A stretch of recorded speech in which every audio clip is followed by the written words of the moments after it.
自2024年2月22日，每日圣安宫读经，上帝也反责。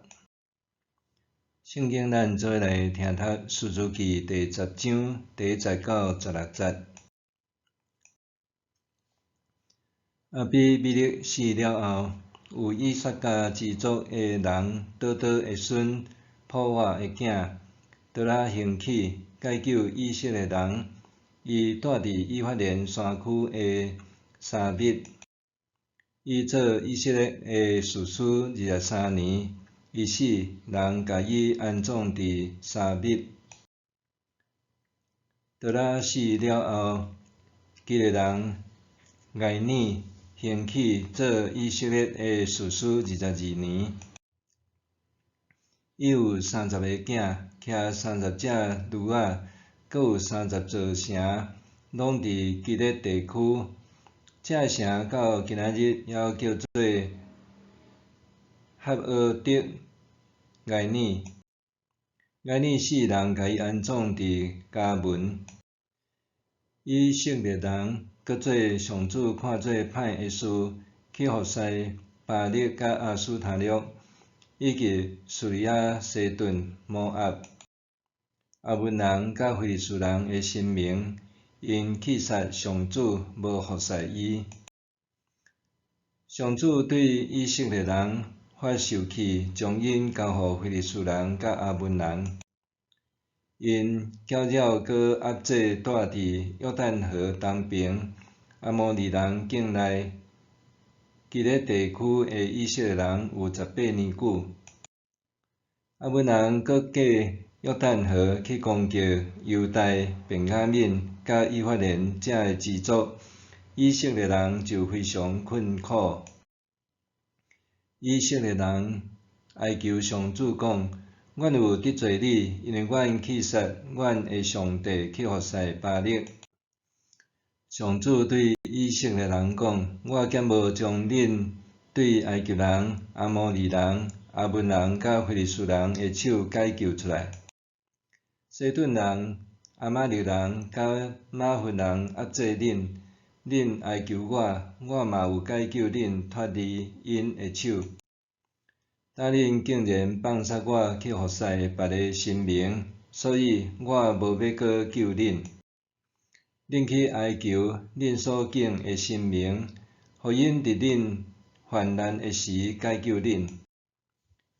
以色列人对上主讲：阮有犯罪，出在你的意思对待阮，毋过恳求你今仔日解救阮。因就将因中间的外邦神明除去，只有服侍上主。上主对以色列人的困苦真不忍心。上帝也反责。有一个囡仔自细汉深受爸母保护疼痛，这个囡仔也介意甲爸母黏条条。当囡仔渐渐大汉，家己掠做19年啊，就无搁再听趁爸母，甚至背逆离家。就算爸母有喙讲甲无烂，声声呼唤，囡仔犹原毋肯回头，活咧做伊去，直到走投无路，才回心转来厝呢。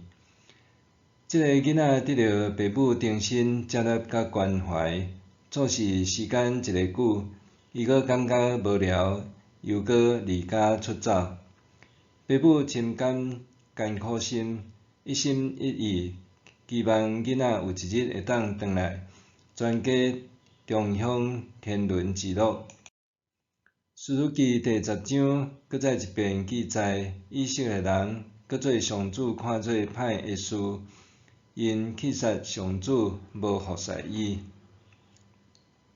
以色列人就亲像顶面所讲的囡仔，背逆的歹习惯改袂掉。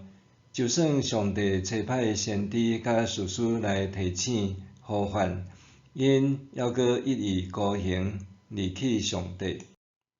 即便因毋若拜巴力和亚斯塔略，搁变本加厉拜其他邻近逐国的神明，对士师记通看到以色列人离弃上帝，转而拜外邦神明，却毋捌因为安尼日子变了搁较好。当人想掠着眼前的利益，刺杀上帝真神，反倒互家己陷入迷惘甲困苦，拄亲像以色列人离弃上帝，转拜其他的神明，就遭受极大的困苦。以色列人完全袂记得上帝是独一搁记邪的神，所以上帝因受气，甲因交伫非利士人和阿文人的手里，互因受统治18年久。以色列人去拜外邦的神明，反倒互拜遮个神明的外族欺负，可见以色列人并袂受遐个外邦神明的保护。袂少台湾人有庙就拜，掠做拜哪济，祝福就哪大。为了追求运势、健康，甘愿开大钱，购买神明加持过的宝石，也是神水，却因为安尼受到诈骗。当以色列人受外邦人欺压，就呼求上帝。阮有得罪你，因为阮弃杀阮的上帝去服侍巴力。上帝回应：恁去哀求恁所敬的神明，互因伫恁患难的时解救恁。上帝并无随时拯救因脱离痛苦，反倒叫因去向外邦神明求救。上帝安尼做，是希望以色列人踢着铁板以后，会当痛改前非。面对一再犯错的以色列人，上帝决定互因受苦，安尼因才会知影伊是啥。其实，上帝一直为以色列人所受的困苦，心内艰苦，拄亲像头前所讲的例，就算父母有喙讲甲无烂，叛逆的囝还选择做义气，直到伫外面受苦，才知影家庭的温暖。当浪子回头，父母也愿意重新接纳。当咱面对上帝提醒甲责备的时，是毋是还硬心毋回应，还是承认，甚至怪阮转角找理由卸责任呢？上帝是查验人的心的上帝，当伊向咱指明只好的路，却看到咱硬要行往罪恶之路，袂免得忧愁烦恼。求上帝帮助咱时刻警醒，行伫伊所指明的正路，互咱得到伊的欢喜。默想：当上帝呼唤我回心转意的时，我会安怎回应？当上帝呼唤我回心转意的时，我会安怎来回应？咱来祈祷：主爱的主，感谢你为我准备道路，引带我行伫正圣之路。求你互我的性命甲你连结，永袂分离。奉主的名求，阿们。愿上帝赐你身心灵拢永行平安。